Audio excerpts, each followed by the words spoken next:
Hi guys, and welcome to another episode of Kabir Considers. In this video, I'm going to react to The Deadliest Job in America by CGP GREY. Now, I've been told about CGP's channel really often, and I don't know why I've not managed to come watch a video from it. Actually, I think I might have done one about the highway system, and it was really interesting. But yeah, I've always wondered, what is the deadliest job in America? It's got to be something like probably snake handler or something like that, or maybe the people that put up the power lines. But yeah, I've got no clue. I'm hoping CGP is going to explain it to me and why it's so dangerous. So yeah, let's do it. When the president dies, who becomes the president? Well, the Constitution says what happens next is the vice president assumes the powers and duties of the office. Simple enough, but one backup president is none backup president. So what happens next?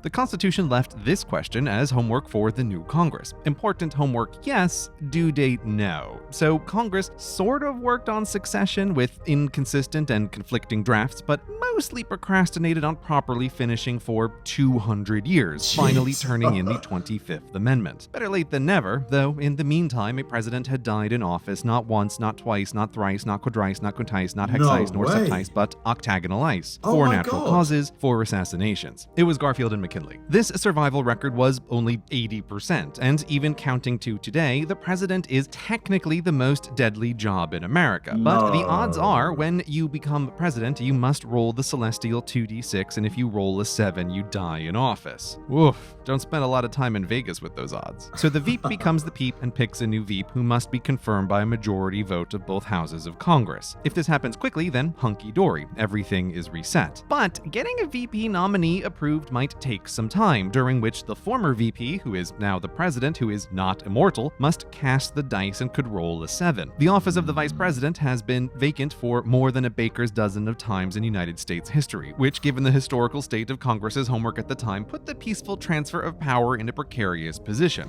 It's funny that, it's the glory, power, influence, wealth that comes with being president that makes the job appealing because, let's say the salary was $30,000 a year. There was no, influence attached to the job. Like it was sort of like equivalent to, let's say, a janitor. Who would want to be president, right?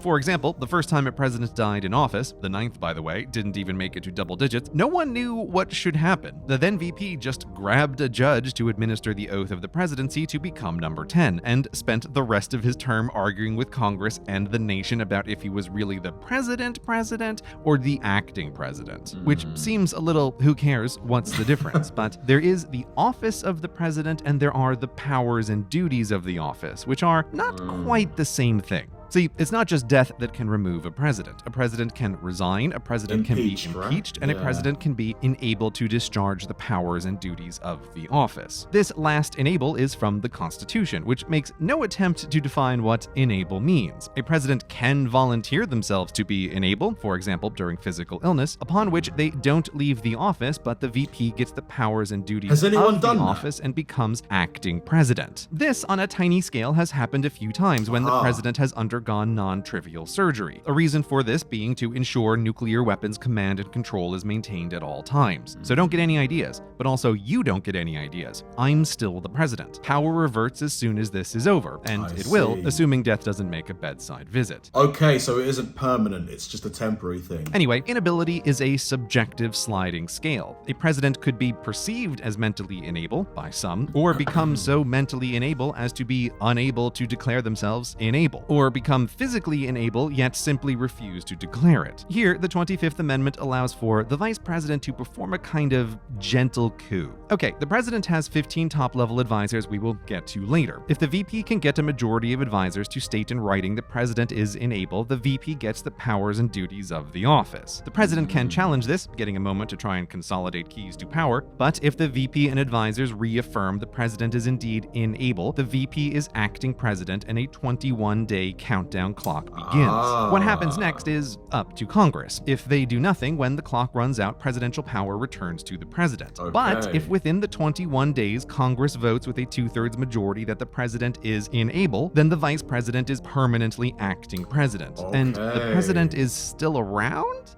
Awkward. Really strange. Obviously, this would be a real... Why would they be permanent acting president? Surely they would just become president, right? A delicate maneuver for any VP to pull off, particularly as the president can dismiss their advisors for any reason as long as the president holds the powers and duties of the office. So, getting advisors on board would be challenging. Case in point, in 1919, the president suffered a stroke and was mostly blinded and partly paralyzed. Don't worry, no big deal. The president just doesn't want to talk to the public or meet with his VP or consult with his advisors or leave the White House at all for a year and a half. And during this time, there was no move by the VP to declare the president unable. But there might be a way around the VP. The 25th has this line about Congress appointing like its own committee to determine the president unable. But the way it's worded is a little unclear. Does it mean the VP and advisors or Congress committee determine inability, or does it mean the VP and advisors or Congress committee?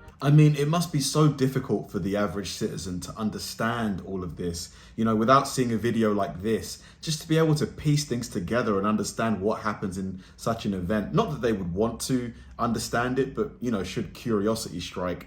If the latter interpretation, that means Congress alone has the power to appoint a committee with the power to remove the power of the president, unilaterally. But as always with unclear interpretations, were they to happen for realsies, someone might want to weigh in on it. So those are the 4 or 5 ways a president can get removed from office. But one of them is clearly the most popular, so let's talk about what the finished congressional homework says about succession. First, the doubt that began with President 10 is dispelled by the 25th. When the president dies, the vice president becomes the president.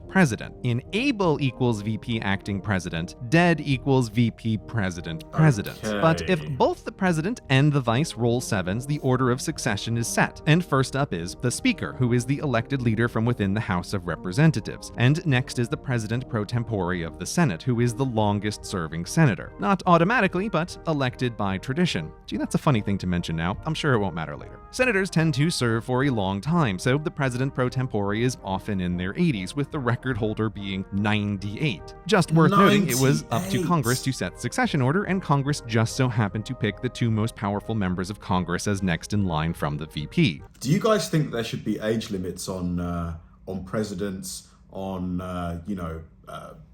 politicians of a high level? I've heard that some people think that Biden is too old for office. I'm not really sure, because with age comes wisdom a lot of the time. It's a tough one. What do you guys think? Let me know.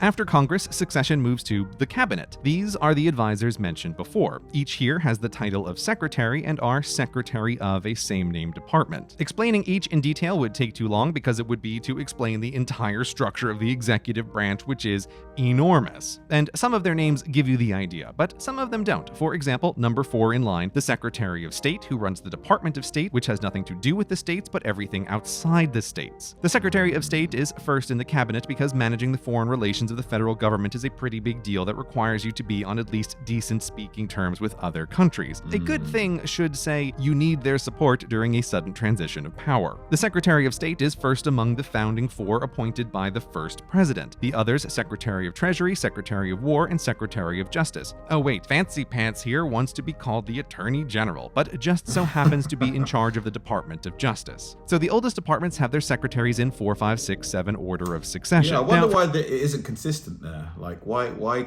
can't he just be Secretary of War? From here, Congress decided the rest should continue on seniority, not for people, but departments, which has led to an interesting order. Secretary of the Interior is next up because in the 1800s, young America realized she had a lot of interior land to manage and created the Department of the Interior to manage the land and the Indians on the land. No, there's no time. And land needs to be farmed and managed, so the Department of Agriculture. And then in 1900s Part 1, America wanted to develop commerce and labor, and Part 2, Health and Human Services, and Housing and Urban Development, and transportation between those urban developments, and energy for those developments, and overseeing nuclear weapons. There really isn't time. And education. Meanwhile, that Department of War, renamed Department of Defense, created veterans, and so also the Department of Veterans Affairs. All done until 2001, Department of Homeland Security. So the order is more Okay. historical happenstance order, not legislators sat down I'm guessing that was a consequence of 9/11, right? and thought it through order. Not to cast shade on the Secretary of Education, but if something has happened where the first 15 backups are out of order,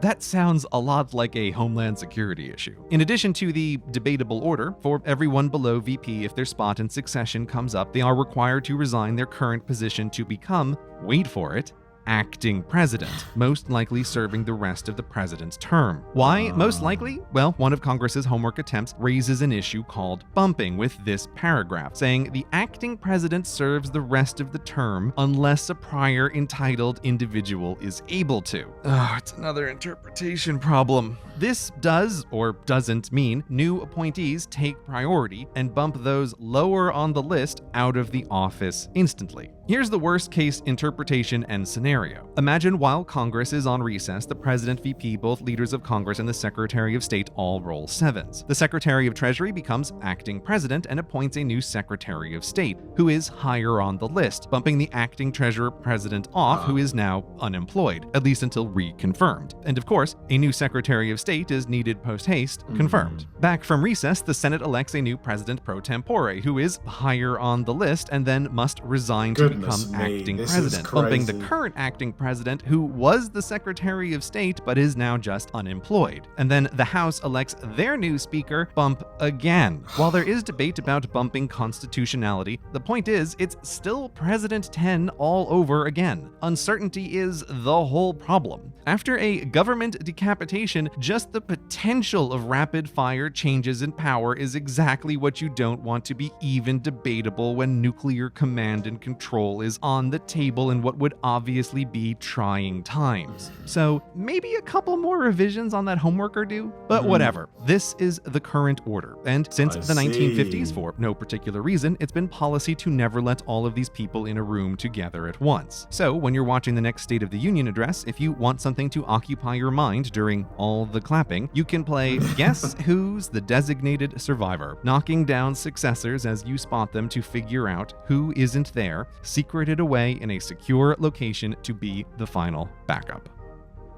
Wow, great video. I have to say I'm impressed. What a complex and, just almost puzzling order. I get the gist of it. Like, there's an order in terms of succession. There is a difference between acting president and president because at the end of the day, the president is democratically elected and an acting president has been chosen as the running mate for the president. They've not been elected president, so they shouldn't get all of the president's powers. But then all of the stuff after that is pretty mind-boggling. Really fascinating though. CGP GREY does an amazing job of explaining really complicated bureaucracy essentially. And really, really great job. I'm going to check out more of his stuff for sure. Thanks for watching, guys, and I'll see you in the next one.